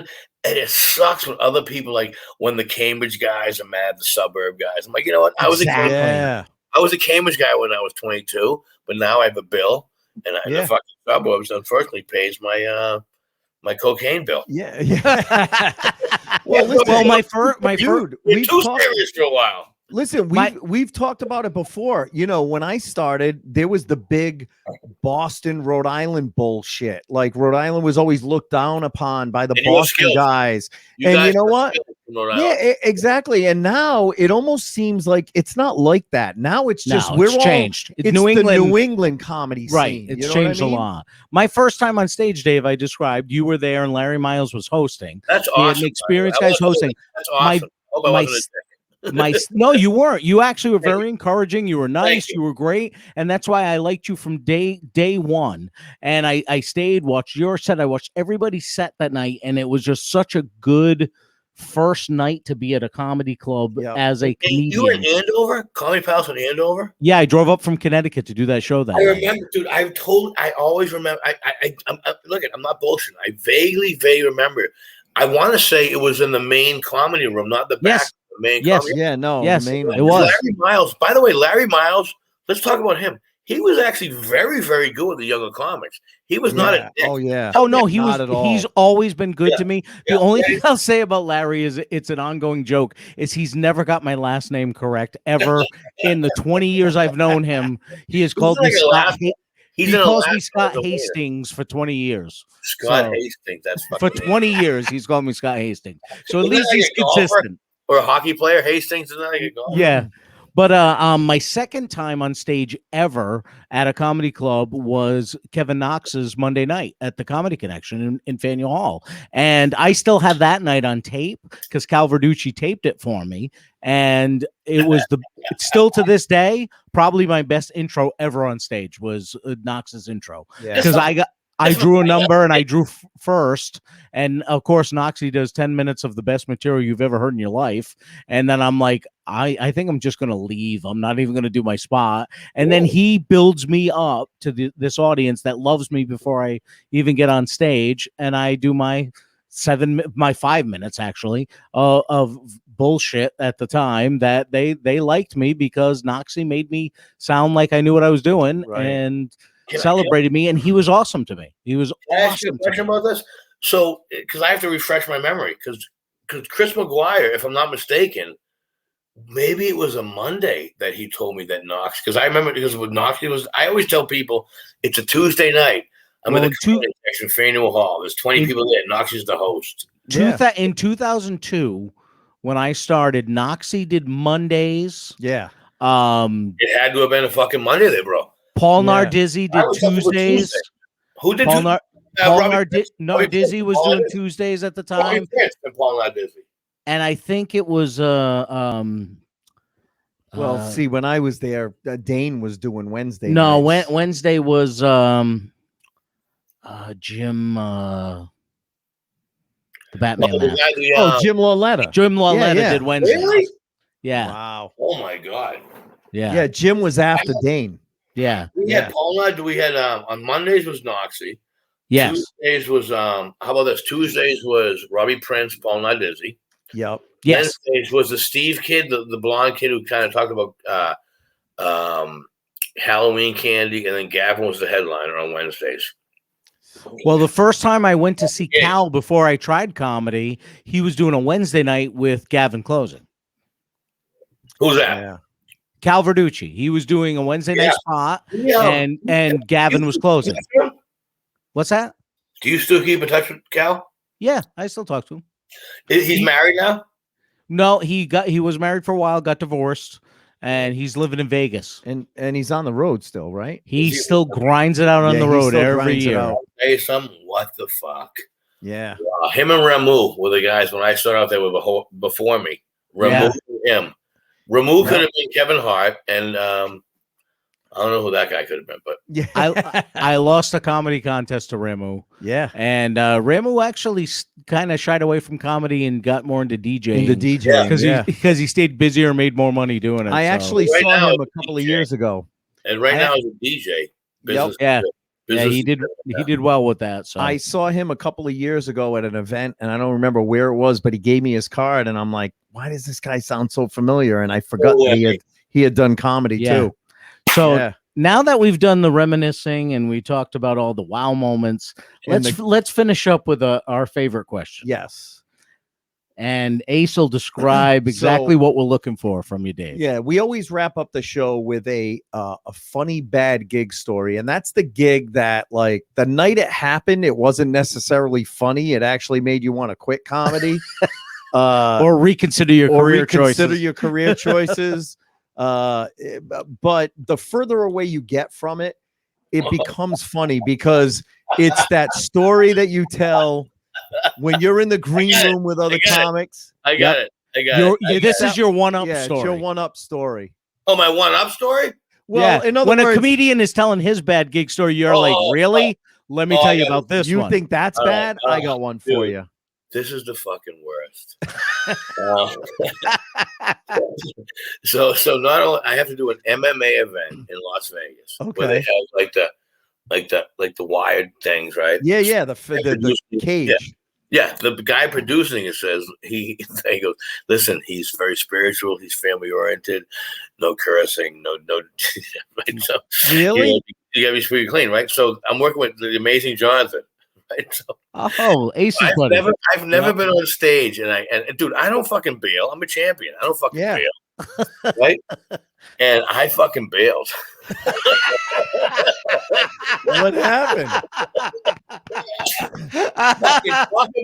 Talk about going, what the fuck? Like, I think I moved out of Vegas like 2.5 weeks later. That was it. So the amazing Jonathan, we're supposed to be clean. And amazing Jonathan goes, fuck you, you queer. I'll fuck you. He starts going, I was like, he don't give a fuck. And I learned from there, he's a fucking pro. He's a champion. I'm still a rookie. Fucking get back to writing. Or grow a dick. Right. And so that's why, like, if anyone gives me shit, I go, you're probably right. I dropped the ball on that one. Yeah. So what happened? What made you bail? Was it just the crowd was unruly, or they were just not listening? Dude, did I explain what it was like? It was people were like, we will beat you the fucking. No, this is what it was. So I had to introduce the girls who come out half naked and do dancing. Okay. All right. Yeah. Hey, you guys want to hear a joke? Listen, hold on a second. I'm trying. I listen to Chris McGuire. I'm trying to forget this shit. And we're making them pull it back up. We're opening the. It's getting worse. I'm like, oh my god, even that happened. Fuck we're opening the wound and pouring salt in it. Go ahead. Let's lay down. Do you want to lay down and talk to us? Talk this through? No, let me explain, Ace, how good that I remember this. I have a burgundy button-down shirt from Spencer's in Medford with a black fucking shirt, but it fucking fit perfect. It rounded my butt off perfectly, right? So I have my scally cap on. I get the whole thing, and before the guy, we say not only did we say a prayer with the dancers and the whole thing, my God, we had the thing. I go, are you fucking kidding me? I'm looking for Alan Funt from Candy. Yeah. So I go up there and I go, how about it for the ex-girls and this and that and that? Hey, everybody, my parents, they use timeout, not timeout, they use knockout. I mean, I have no it's the worst. Go fuck your mother. Blah, blah, blah. Yeah. Like, okay, so I get on stage and they're fucking ruly. And the stuttering, not the stuttering drum. What's the guy's name? The guy who should be dead. What's his name again? The amazing Jonathan. Yeah. Yeah, before he goes, yeah, I'm not letting that happen. They're not treating me like you. Like, oh, fuck. Yeah, right. Yeah. I felt like the one time I did the Black Comedy Explosion with Johnny Joyce. Johnny Joyce was the opening act. Yep. And the guy was texting the producer, get this white boy off stage. And so I went on stage going, I know what I look like. I'm not having this. Like, he learned from me. Like, I learned from John Joyce. And he didn't have it. But it sucked, dude. It was the worst gig ever. Yeah. Wow. Yeah. But at least you were able to put it behind you and move on. Yeah. Until tonight. The the funny fucking thing thing though, is- what's that? I was going to say the funny thing is though, we always whenever we ask guests about their funny bad gig, it always fits into some category. We did a show in our first season and it was called it's going to be a bad gig when. So as a comic, if you walk in and any one of these, like we tried to come up with a list of 10 and then it ended up being, we couldn't narrow it down beyond 12. And anytime one of these 12 things happen, it's going to be a shitty gig. And that kind of fit in where comedy wasn't the event to begin with. Right. When they tried to squeeze comedy into another event. Right. And when the audience doesn't know there's going to be a comedy show. Yeah. That's the biggest thing. You ever do this one?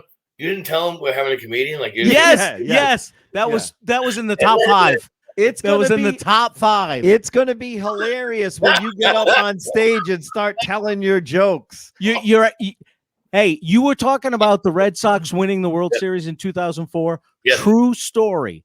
I got hired to do a show. I show up. It's at a sports bar when the Red Sox were playing the Yankees in the Eastern Conference Finals before the World Series. In 2003 or 4. This was during Game 6. Okay. 2003 or 2004? 2004. Okay. When they won the World Series. Okay, so now that, by the way, is ridiculous. You as a professional person. So I'm the feature. Not do that gig. I'm the feature. And I show up that night and there's another guy hosting. Spike Tobin is the closer. Wow. Okay, so we go to the sports bar. Now everyone's huddled around the bar watching the TVs. We said to the owner, we're going to wait till the game's over, right? And he goes, no, I'll just mute the TVs. We're like, you do realize that always works. No one's going to watch the show. And he goes, no, it'll be fine. It'll be fine. So he mutes the TVs. They immediately start yelling that he muted the TVs. And they're pissed off. Then the host goes up and they're yelling, shut the fuck up at him because he's talking. Who's the guy? Who's the guy? Let's call him right now. Seriously. Let's call him. What's his name? Is it Greg, the skinny guy that used to do the Rolling Stones impression? Oh, Greg Johnson? Greg Johnson. Yes, he's a Rhode Island comic, and he's getting yelled at to, shut the fuck up. Wow, I hate. Was it a Parada gig? Yes, it was a John Parada gig. John Parada gig. Up right now. But he booked it. Oh, wait a second, Dave. He booked it like 4 months before the playoffs. I'm only playing like that. It was like booked way. I love the guy. He's No, Parada's awesome. You know it was booked. It was booked way in advance, but they should have canceled it that night. They should have absolutely canceled it. The owner was a dick for even trying to say we're going to still have a show. We mentioned Larry Miles earlier. And then what's that? We mentioned Larry Miles earlier. Yes. I met him during Game 6 at the Dockside in Malden when the Chicago Bulls were playing and Pete Costello opened and with the TV behind us and my whole softball team. And it was and that's how I became friends. But if I were to look back right now, what the fuck would Booker's thinking? Yeah, right. That's the thing. They don't. Most of them don't. It was so funny because we were doing the show that night, and towards the end of his set, Greg Johnson goes. He looks at our table. It's just me and Spike Tobin sitting there, and he goes, "I don't think anybody's listening to us right now." And then I go up, and I'm doing 20 minutes, and I'm just talking to the two of them sitting at a table. And Tobin tries to go over to the bar to try to interact with them, and I thought he was getting his ass kicked. I thought they were going to beat the shit out of him that night. He's tough. And Spike's tough. He can take it. Yeah. He's not. He didn't give a shit. He kept going at him and talking to him and everything. And he somewhat won them over. They didn't stop looking at the TV. Yeah. But they started talking to him. Yeah. And he was at least engaging with him. He was interviewing them basically about the game and then busting their balls and stuff like that. But it was just fucking brutal that night. That was brutal. The situations we get put in as comics is amazing, right? You know what? I wouldn't have it any other way. Can I exactly? Can I share one last Boston story? Yeah, please. So my birthday is April 11th, and April 11th, 2003, I got to perform for the Gilda Radner Foundation. Now I've been a fan of Gilda Radner. That's phenomenal. Because I love Willy Wonka. Yeah, that's phenomenal. This is a New England thing. So it was Neon Entertainment, Scott Tallarico. I was like, at that point in time, I was the it comic at the time. So I won that spot. Yep. So I was supposed to be the featured act. But I learned from people like Ace and people that came before us that when you're a Boston comic, if somebody gives you a hard time and goes, hey, we're not going to have your feet, we're going to have you open. You go, same money? And they go, yeah. I go, no problem, wherever you want me to go. Exactly. And so as soon as they say same money, you're like, whatever the fuck you want me to do. And I don't remember much about growing up, but I remember that was one of the things like, hey, well, if we're going to have you just, and that was the whole, same money, no problem. Like just to make sure you're making the same money. Exactly. Right? No problem. You do that thing. Yep. So the guy goes, yeah. So it's April 11, 2003, Gilda Radner Foundation, Davenport, Iowa. And I went for Sinbad, who's my favorite. Yep. And so I think I'm the feature, but no, the guy goes, hey, if they open, I go, no problem. I don't even think twice about it. So I do well. I end up getting a standing ovation. I didn't tell the story because I got a standing ovation on my birthday, but I got a standing ovation. Yep. So I'm upstairs, and Sinbad, who I still adore to this day, puts his arm around me. He goes, I told him. I go, what are you talking about? He goes, you Boston motherfuckers. I go, he goes, well, Boston means very funny. Do you know you were supposed to be the featured act? I go, yeah, I read my contract. He goes, well, why didn't you say anything when he said be the open? I go, I asked him, it was the same money. I don't give a fuck. He goes, I told him, you motherfucking Boston motherfuckers. I told you. So I got a standing ovation. The guy ate it. Yeah, of course. He was from whatever. And so Sinbad and I still communicate. And Sinbad this is the great thing about he took me out to dinner that night. Wow. With the whole crew. By the way, because he suffered a stroke this past year, which sucked. Oh, really? Yeah, bad. Sinbad did? Yeah. But that's awful. Out of all the guys I've ever worked with, dude, he took us out to dinner. Yeah. Fucking Davenport. I mean, and he loved Ace. He fucking loved. He goes, you Boston motherfucker. I told him. Yeah. He's a Boston guy. I don't care. He's been doing comedy 3 years. I've been doing comedy. He's a Boston guy. That's what I kept telling him. And I biggest respect ever. I just wanted to give him a shout out because if I'm on your podcast, you guys love comedians. Yeah, absolutely. We love Sinbad had 2 of the best HBO specials I've ever seen in my life. Yeah. He had one. He said that, dude. He's awesome. He had one at Morehouse College that is one of the funniest things I've ever seen in my life. And then he had another one that he did about growing up in the 70s. That is one of the funniest fucking things I've ever seen in my life because I grew up in the 70s. Right. So I identified with everything he talked about. And he just had one of those guys that he just talks about things that are so identifiable. Yep. And he is one of those guys that I'm trying to interrupt. I'm trying to because I'm buzzed. He's but was so funny. Was that the one that he goes, you know, when you were younger, you break shit, it gets fixed. Right now, when you break shit, it just stays broken. Yes, yeah.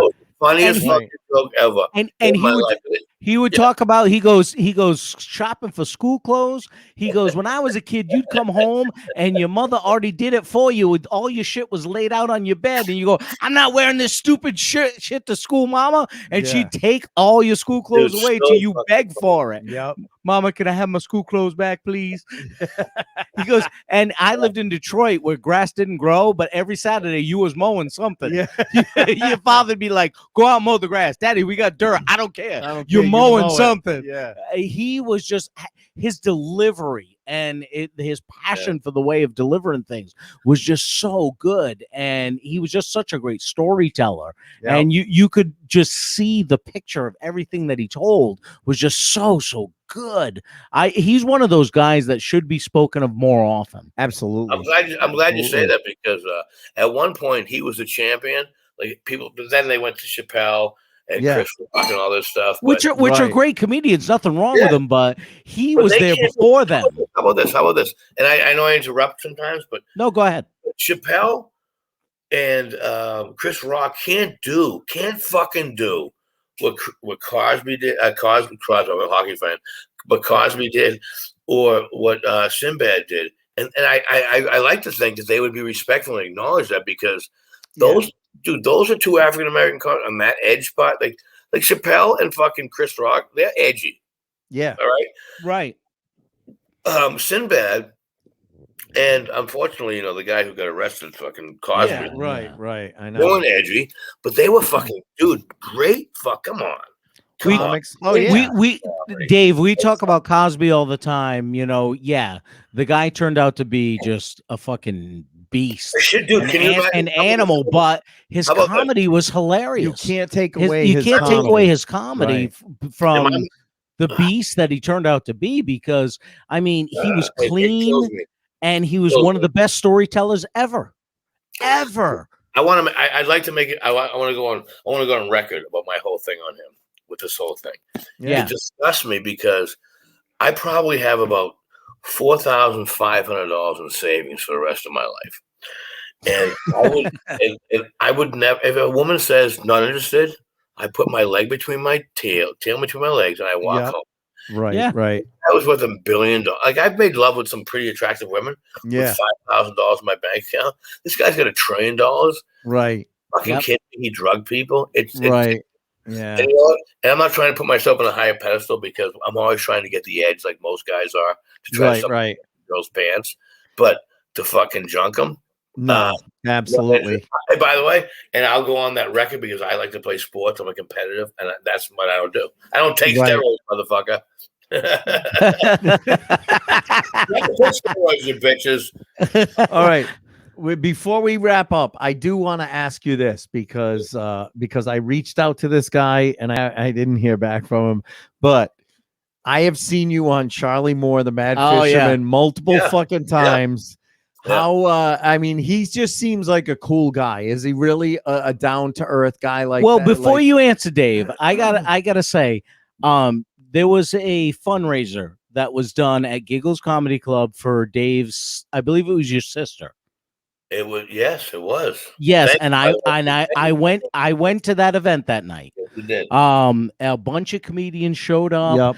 The audience, remember that. The audience was packed. I drove up that night to go to that show, and Charlie Moore went to the show that night, and I got to meet Charlie Moore for the first time. Yep. And I watched the show a ton of times and stuff like that. Great guy. He was such a cool guy that night, and I was so honored just to be there in the audience that night and watch that show, and everybody that came out to support you and your family that night. Dave. That was an amazing event. Let me go on record on this. First of all, Scotty, thank you very much for coming out. That was a trying time in my family, and you took the ride up. And I mean, come on, Jesus, awesome. With the if I remember correctly, and I think you will back me up on this one, we did a raffle ticket for the Boston Bruins tickets. Yes. And who won the fucking tickets? I don't remember. Charlie Moore won the tickets. Charlie Moore won them? Charlie won. Did he really? What did he do? He volunteered them back. He did the thing and the whole thing there. So you want to ask? So that's what he did. That's the type of guy he is. I don't have to really explain anymore. The fuck gave the tickets back. He won the thing. He was off. First of all, he showed up. Yeah, it's my sister's kid that's got autism. It was a tough. Oh, really? It was pre-pandemic, so it was okay to do a fundraiser to try to help out people. Right. Right now, it's like kind of taboo. Yeah. Thank you, by the way, once again, Scotty. I remember you showing up. I remember. I'm pretty sure I tagged everybody on the fucking thank you thing. You were one that I probably was more surprised that you showed because you traveled so far, and I do appreciate that. Yeah, no, and there was another night I showed up for something at Giggles, and I'll admit I was already up in the area, and I showed up, to support somebody because I was up in the area anyway. Yeah. But that night I drove up for that one because I've always loved Dave because, like I said, the first night I did comedy, you were there. You were very positive to me, and anytime I worked with you or I saw you somewhere, you were always, that positive guy. Like you said, you've always tried to be a positive person, and anytime I ran into you, talked to you, anything like that, you were that guy. Yeah. So when that was happening that night, I was like, I got to go out and hang out with those guys and support Dave that night. So, because I got nothing else going on that night. So I got to be there that night. And then for selfish reasons, I was like, I got to meet Charlie Moore. That was kind of cool. I have to pay you off. Now I have to put you on like Christmas card list. No, don't worry about it. It was a great show that night, and it was a lot of fun. It was a lot of fun. Don't forget, we're very narcissistic, us people. Of course. So I remembered. Well, yeah, I definitely remember. Thank you, by the way. Of course. Ace, you know the drill. You've been around the business a long time. Yeah. They started calling me with certain people. It's always nice when people go, "Hey, man, I came to support you." It's the fucking great. Absolutely. Yeah, I remember that. I remember that. We're like into ourselves, which sucks. No, and Ace was going to go with me that night, but he had a work event that night, and he couldn't go because the two of us were going to go together. Pharmaceutical sales for the Ace. I'm still in pharmaceutical sales. Yes. Oh, yeah, dude.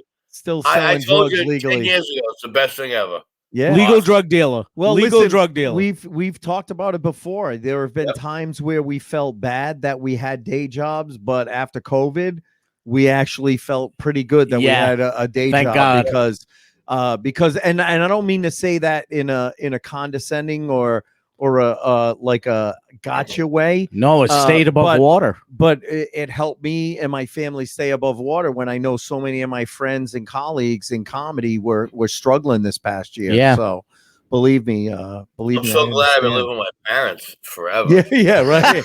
Yeah. And thank God for that convent. And thank God for the nuns. My dinner's in the microwave, you fuckers. How long are you going to keep me on this podcast? Yeah, right. Yeah, we're wrapping up, buddy. We're wrapping up, buddy. I'm having you know what? It's a little late. No, I'm having a blast. Dave, you don't know how long I've been looking forward to this night. When Dave, no shit, really? When Ace told me he booked you, and he told me the date, I was like, I am marking this on my calendar because absolutely. Dude, you have been so important to me and my comedy because, like I said, you were there that first night, and you were one of those guys that was so cool to me from the beginning. And every time I ran into you, every time I worked with you, anytime I talked to you, I remember doing a show for you, and I don't remember who booked it.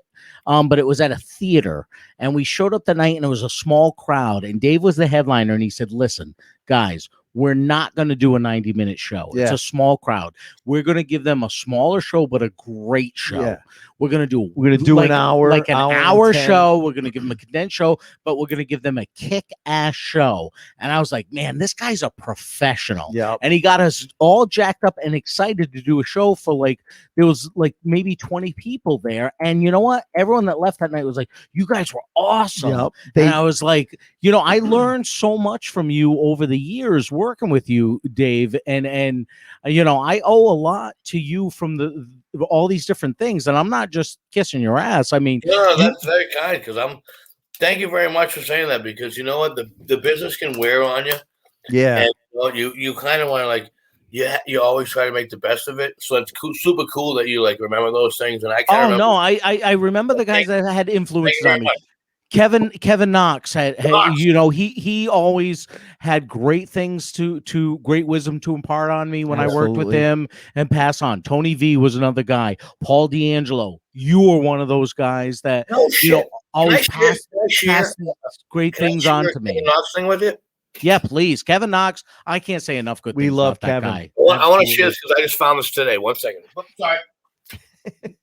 No, that's okay. Anything with Kevin Knox, we love sharing. And we'll do another commercial break for Jefferson. Because Kevin Knox is one of these guys for our listeners that was an amazing Boston comedian that I don't think you can find a Boston comedian or anybody that has worked in Boston that knows Kevin that will say anything about Kevin other than great things. Never, ever. And anybody that knows Kevin will say how amazing he was. Yep. And, I want his legacy to live on as long as possible. Absolutely. So real quick, Kevin Knox, you guys were just bragging about how great he was. So when I first that was my timing. I ended up being his opening act for a lot of stuff. And I think it's because he was drinking and I wasn't back then. I was still like a normal person. Yep. Didn't drink, so I drove him. And so he got me to collect fundraisers and these bands. Like this is his right here. Yep. Seriously. This is his first. It doesn't. His name already is worn out. It's not even on there. Wow. Fuck. Yeah, this is his right here. That one right there, Kevin Knox. See that? Yep. So these are all. He got me into the fact. I don't know. Ace, you know better than me. He just was like, I'm an Irishman. I've got a small penis, but a huge liver. Sometimes I have sex with my liver so hard. Woo! So I was yes, I remember that joke. His jokes. Sometimes I want to fuck my own liver. Yes, that's it. I tell you, it was one of those weird things where he was doing. He had told me earlier. It was just a weird thing. I was his opening act, and when I caught my break in Vegas, Don Gavin was in town that week, so I actually got him on the show I was on, and he had said to me, he said, "Hey, I want to do the same thing, Gav." I was like, "Yeah, I'd love to have you on, Gav." So when I had my one little break, only Gav and Kevin Knox kind of got on that spot, and then 9/11, whatever the fuck happened. But but he was the one who got me to collect these Kevin Knox wristbands. Yeah.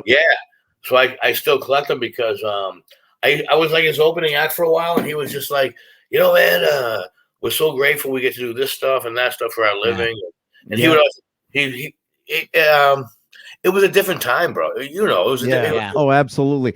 Listen, you know what was a testament to Kevin when they had that memorial service for him in North Andover, North Andover at the high school, and it was honestly, I never saw so many comics in one place. Right. When I walked in that auditorium and everyone was just hugging each other and like I said, again, to my point earlier, I always felt like in the old school, it was always like the Boston comedians versus the Rhode Island comedians. Not that night. And that day, it was a Sunday afternoon. Everyone was hugging each other. I felt so welcome there as a New England comedy, quote unquote Rhode Island comic. I was a New England comic that day, and that's how everyone felt that day. And I remember it was every faction. That's the great thing about Kevin was every faction of New England comedy was represented there, and there weren't any borders at that point. It was like, it wasn't like the Comedy Connection crew versus the Knicks crew versus this crew. Everyone was just together, What's messed up about that you say that? What's messed up about that is that's the way the comedy should have been. Absolutely. Yeah. I know Ace as Rhode Island. That's his thing.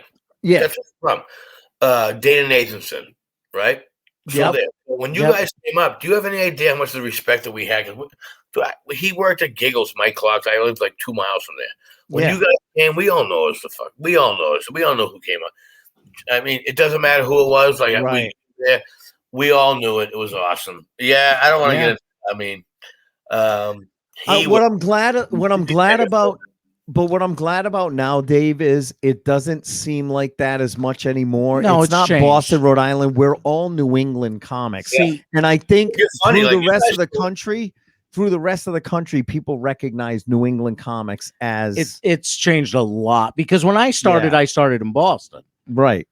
All because I met Cal Verducci and he got me started in the Boston area. So I migrated to Providence by starting in Boston. So it was the same thing for me. I noticed. Can I share one thing? I was one of the Boston guys that moved his way down to Providence. Can I share one thing on the Rhode Island guys? Yeah. Dude, no shit. You fuckers have probably been more famous than any of us from Boston guys. I mean, you have the Farrelly brothers, fucking A. Me, myself, and Irene, Mary, and then and dude, Tom Carter. Tom Carter, Ed the Machine Regine. Actually, I didn't know Ed. I did not know that Ed the Machine Regine was a Rhode Island guy. Oh yeah, he was a Rhode Island guy. So when I came up, Dave, then I'm one of you. I was Eddie's opening act all throughout New England. That's how I got around New England. He's solid. We like him. We like him. And then, in fact, in a couple of weeks, 1, 2, 3 weeks from now, we have Jackie Flynn coming on the podcast, another Rhode Island, Massachusetts guy who's been in every Farrelly Brothers movie. No, don't let him perpetrate. He's not from fucking Rhode Island. Fuck him. Fuck him. He's from fucking Arlington. Is he Arlington? He's a rich fucking white kid. Fuck him. Russo, if you ever try to play hockey with me, he'll fucking put him in the fucking seats. That's so funny. Do as a promo. Tell him I'll put him in a small package, and guess what? I will. We're gonna play that clip of you fucking shitting on him to open up his show. Please, you know what? Because look, I'm gonna tell you why. Because I'm a Bruins guy from since I was 5 years old. I'm a fucking animal. I'm a monster, and I don't fuck around. And when we did a hockey tournament, he was on my team, and he sucked. And I got him a couple goals because I'm way better than him. I got him a couple goals, and then out of respect for me, he fucking talked to fucking the Ferry Bus and put me in 2 commercials. I had so awesome. That's why I can give him shit. You know what? That's no, seriously. Well, he fucking was like, he was trying to give me. I'm like, fuck you. You give me shit, I give you shit. And then they found out the feud, and they put me in the commercials. There you go. That's why I love. We have to save that clip and play it. I will be. That's why I love Jackie Flynn, because he was like, "Hey, Russo." I was like, "Yeah." No, dude, listen. He's from my neighborhood. When he comes home, because my family has a thing in Marshfield on the south shore where he lives, I get him to do the show. I don't even do the fucking show. Yeah, that's why fuck him. I give him shit. He'll never mess with me. I'll put him in a small package. So I love Jackie Flynn, but I want no comments. Dave, if I'm being honest right now, I have been looking forward to this week. Yeah, absolutely. Since Ace told me you were going to be on, and you have exceeded my expectations. Absolutely, tonight, buddy. Absolutely. I am so happy you are on. I cannot wait to have the opportunity to share the stage with you Absolutely. again, man. You are one of my favorite comics. You're one of my favorite people. I am so happy we got to have you on the podcast tonight, man. You are an amazing person, an amazing comic, and I can't say enough great things about you, man. Thank you so much for being on tonight. Yeah. Well, first of all, I that means a huge amount to me. If you could, I'm glad. If you could edit that and all the shit, I'll send you just that clip. Yeah. I'll send you just that clip. You could play that as your intro on the next shows. Yeah, absolutely. No, seriously, man. From the bottom of my heart, man, you have been, one of those people that have meant so much to me in my comedy career, and I thank you personally, for everything that you've meant to me. That means a lot to me. Thank you. Jesus, why didn't you call me earlier, fucker? You should have told me this shit. I've been insecure for fucking many years. I would love to hit. That's because I didn't discover Jefferson's bourbon until the last 18 months. So, that has taught me to open up a lot more over the last 18 months. I told you from the beginning, I want to be truthful. Dave. Tonight's truth was brought by Focino Vineyard, a taste of Vineyard. 1 hour north of Boston. 1 hour north of Boston. Listen. In Hollis, New Hampshire. Listen, Dave, this is the equivalent of him drunk texting you in the middle of the night. I love you, man. Love you too. Yeah. Thanks. No, I love you, Dave. Thank you so much for being on, Dave. We really appreciate it. And I hope listen, I had a blast. Fucking anything I said that was fucked up, edit that shit out, and we're good to go. Okay. You got it, brother. Yeah. If you only knew, Scott doesn't edit shit. No, don't tell him that right now. Don't tell him that right now. Thank you, Dave. Thanks a lot, Dave. We'll talk to you soon, buddy. And that was Dave Russo. Awesome. I knew he was going to be shot out of a cannon as soon as I and I honestly meant what I said. That guy was there from day one for me. Absolutely. And I had lucky enough to share a couple of shows, several shows with him. Yep. I was lucky enough to have him on my Bradley show. I mean, the guy has meant a lot to me over the years. So it was an honor for me to have him on our show and get a chance to talk to him. And he's such a down to earth. Yeah. Oh yeah. Absolutely. Guy. And he's done some amazing shit in his career. We only scratched the surface on the amount of shit. Well, because you can't get in. I know. And say too much to the guy. I know. But when I wanted him to talk about like all these fucking hockey fundraisers he's been on. I mean, he's been in hockey games with like Ray Bork. And fucking shit like that. He's played with the actual Bruins. Exactly. So I knew he was going to be a great guest. I knew he was going to be, and you know what? There's nothing saying we can't get him back because he's got so many stories that he didn't even touch that I think we'll be able to get him on again. Dave's an awesome guy. He's so down to earth. And you know what? For anybody out there, if you're in the New England area, if you're anywhere in the country and you see Dave Russo on a comedy lineup, go see him because you can tell by that on stage, that guy is such a ball of energy. Oh yeah, and absolutely. his material is so funny. And he mentioned early on about doing impressions. His De Niro is actually very good. Is crazy how good his De Niro is. Not only does it sound like De Niro, he looks like De Niro when he does it.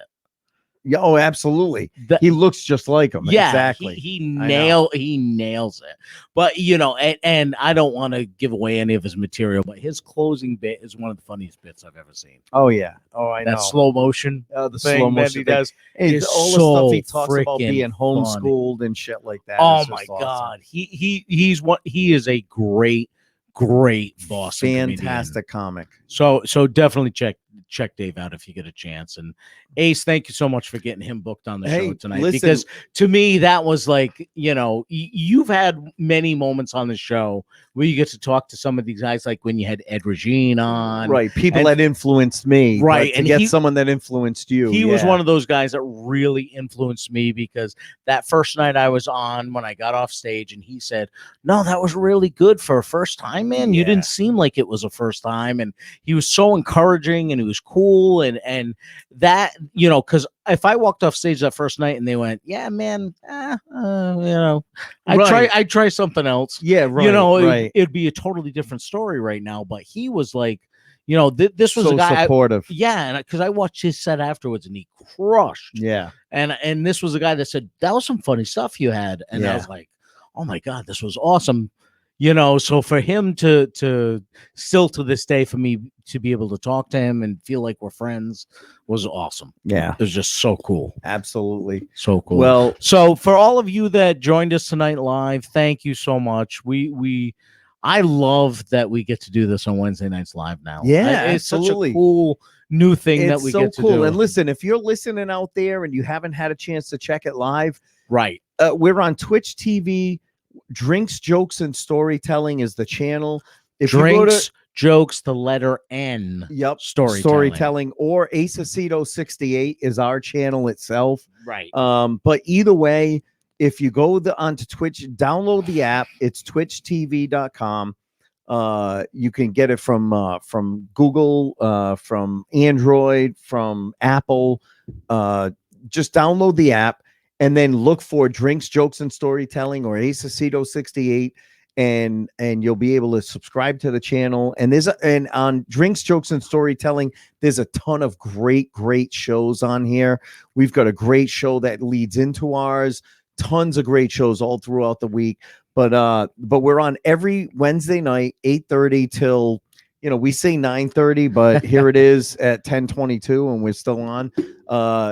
Because we're having so much fun. Honestly, I've noticed since we went to Twitch, our shows are longer, but they're a lot more fun. Yes. Yeah. Because we're getting to see our guests and interact with them. So when it was just audio, it was different. We were wrapping up after about an hour or so. Now that we get to see them and interact with them, they're lasting a little bit longer. And I love interacting with the people that are watching too.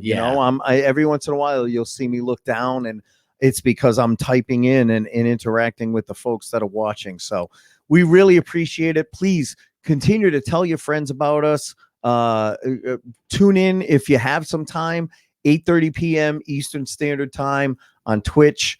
Drinks, Jokes, and Storytelling. You can watch us interview our guests. And then a couple of weeks later, we put it out on all the podcast platforms, Apple, Spreaker, all of the different platforms. Yeah, if you like to download your podcast, wherever you download your podcast, you can get Behind the Funny. Yeah. Download us there, hits that subscribe button if you get a chance. Please give us a 5-star review. A written review is a big help to the podcast. Absolutely.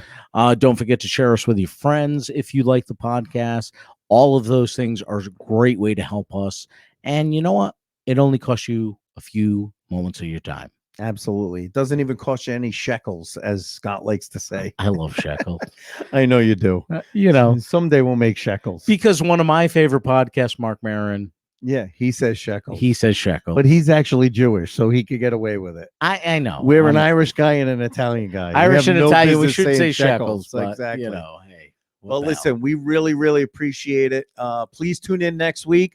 We'll be back next week. We have Rich Walker, fantastic comedian from Long Island. Yes. Very, very funny guy. I love this guy. That's going to be a lot of fun. It's going to be a lot of fun. So tune in next week on Drinks, Jokes, and Storytelling on Twitch TV. And other than that, we will see you next week.